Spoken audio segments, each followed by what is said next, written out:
স্ক্রিনের মধ্যে যে ভিডিওটা দেখতেছেন এই ভিডিওটা হচ্ছে মিল্টন সামাদ্দারের ভিডিও।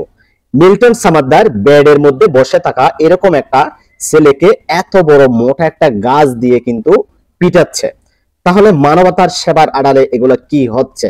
যদি এরকম ভয়ঙ্কর ভাবে পিটাতে পারে, এত বড় মোটা গাছ দিয়ে যদি পিটাতে পারে, আমার কথা হচ্ছে তাহলে উনি এর চেয়ে ভয়ঙ্কর ঘটনা করতে পারে। সেটা কিন্তু আস্তে আস্তে পরিষ্কার হয়ে যাচ্ছে। মিল্টন সামাদ্দারের এখন সবকিছু আস্তে আস্তে কিন্তু পরিষ্কার হচ্ছে। উনি যে আসলে দুর্নীতি করেছে কি করে নাই, এবং উনি কিডনি যদি বিক্রি নাও করে কিন্তু এই প্রতিষ্ঠানে অনেক বড় বড় দুর্নীতির সাথে উনি জড়িত। উনি মানবতার সেবার আড়ালে মানুষদের কাছ থেকে যে পরিমাণ অর্থ নিয়ে আসে সেই পরিমাণ অর্থ মানুষের মাঝে কিন্তু ব্যয় করেন না। রমজান মাসে উনি বলছে প্রায় 1.5 কোটি টাকার মতো ওনার আসছে। তাহলে উনি রমজান মাসে কি 1.5 কোটি টাকা খরচ করেছে? আমার মনে হয় না যে উনি করেছে।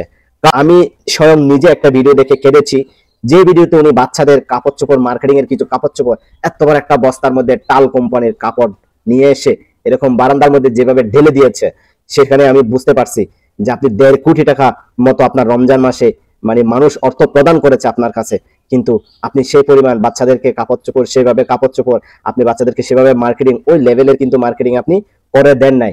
কোন রকম আপনি শাক দিয়ে মাছ ডাকার চেষ্টা করেছেন, এটা কিন্তু স্পষ্ট পরিষ্কার। এরকম একটা প্রতিষ্ঠানের মধ্যে একজন ডাক্তার কিন্তু কন্টিনিউ রাখতে পারতেন বেতন দিয়ে, কিন্তু আপনি রাখেন নাই। হক হালালি দুই একটা কথা বলার জন্য আসছি, আমি কারো পা চাটার জন্য আসি নাই। হক হালালি দুই একটা কথা বলার জন্য আসছে মিল্টন সামাদ্দারের বিষয়। এখন মিল্টন সামাদ্দারকে এখনো পর্যন্ত সরকারিভাবে রিপোর্ট কিন্তু হয় নাই, কিন্তু ইতিমধ্যে সাংবাদিকরাই কিন্তু তদন্ত করে অনেক কিছু কিন্তু বের করে নিয়ে আসছে, কিন্তু এখনো পর্যন্ত প্রশাসন থেকে ওই ধরনের রিপোর্ট কিন্তু এখনো পর্যন্ত পাবলিকের মাঝে উত্থাপন করে নাই। আমি প্রশাসনের কাছে একটা অনুরোধ করব, আপনারা দ্রুত এটার উত্থাপন করুন। ওনার বিরুদ্ধে যে অভিযোগ সেগুলোকে ভালো করে খতিয়ে দেখে আপনারা সুষ্ঠু একটা তদন্ত রিপোর্ট মানুষের কাছে উন্মোচন করুন, মানুষের মাঝে উন্মোচন করুন, এবং এই মিল্টন সামাদ্দারের মতো লোকের মুখোশটা আপনারা খুলে দিন। এখন উনি কিন্তু গতকাল থেকে বারবার একটা কথা বলতেছে, আমার এই পেজটা ডিলিট হয়ে যাবে, আমার এই পেজ যদি ডিলিট হয়ে যায় তাহলে আমার আর কিছু করার থাকবে না, আমাকে কে অর্থ প্রদান করবে?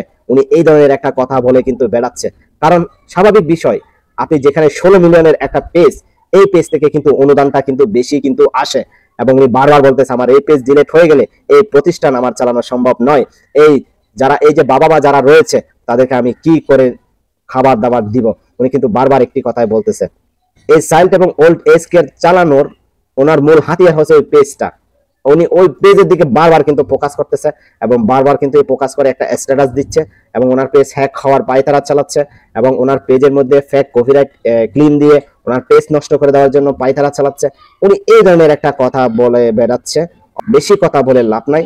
হক হালালি কথা হচ্ছে, একদম হক কথা হচ্ছে, মিল্টন সামাদ্দার যদি দোষী হয়ে থাকে আমি প্রশাসনকে অনুরোধ করব, আপনার মিল্টন সামাদ্দারের মতো মানুষের মুখোশটা খুলে দিয়ে ওনাকে এমন একটা শাস্তি দিন যেন মানবতার সেবার কাজ করে অন্য কেউ যেন প্রতারণার ফাঁদ তৈরি করতে না পারে। এই অসহায় মানুষগুলো যদি কারো হাতে গিয়ে যদি শান্তিটুকু যদি না পায়, তাহলে এই অসহায় মানুষগুলো যাবে কোথায়? একদম নিরীহ মানুষগুলো কোথায় যাবে? যার চাইল্ড এবং ওল্ড এজ কেয়ারটা রয়েছে তার আশেপাশে মানুষজন তো নিজেরাই বলে এটা মিল্টন সামাদ্দার একজন ভয়ঙ্কর লোক। হক হালালি কথা কারো পা চাটার জন্য আসে নাই, যেটা রিয়েল, যেটা বাস্তব কথা আমি চাই সেটাই হোক, সেটাই তদন্ত করে সেটার রিপোর্ট হোক, এবং সেটা অনুযায়ী মিল্টন সামাদ্দারের শাস্তি হোক। এবং তো যাই হোক, আমার যে এই হক হালালি কথাগুলো যদি আপনার ভালো লাগে তাহলে ভিডিওটা শেয়ার করে দিবেন, ভিডিওটা শেয়ার করে অন্যদেরকে দেখার সুযোগ দিবেন। সবাই ভালো থাকবেন, সুস্থ থাকবেন। আল্লাহ হাফেজ, আসসালামু আলাইকুম।